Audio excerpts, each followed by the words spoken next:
محرم اس کا معنی مقدس بھی ہے، لائق احترام بھی ہے،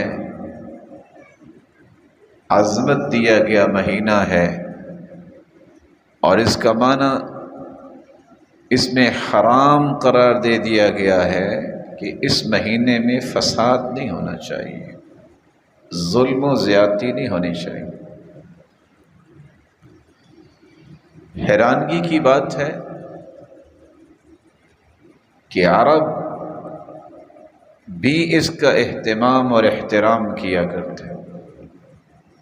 جاہلیت کے اندر اس کو موجب کہتے تھے، احترام کو واجب کرنے والا مہینہ آ گیا۔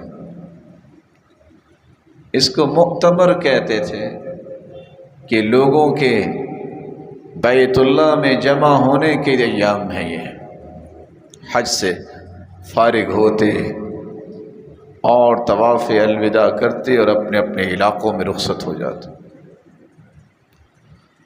ہاں یہ الگ بات ہے جب علم و دانش سے لوگ دور ہو گئے، جہالت عام ہو گئی، تو پھر عام لوگوں نے قرآن و سنت سے انحراف کرتے ہوئے اس کو سوگ اور ماتم کا مہینہ کہنا شروع کر دیا۔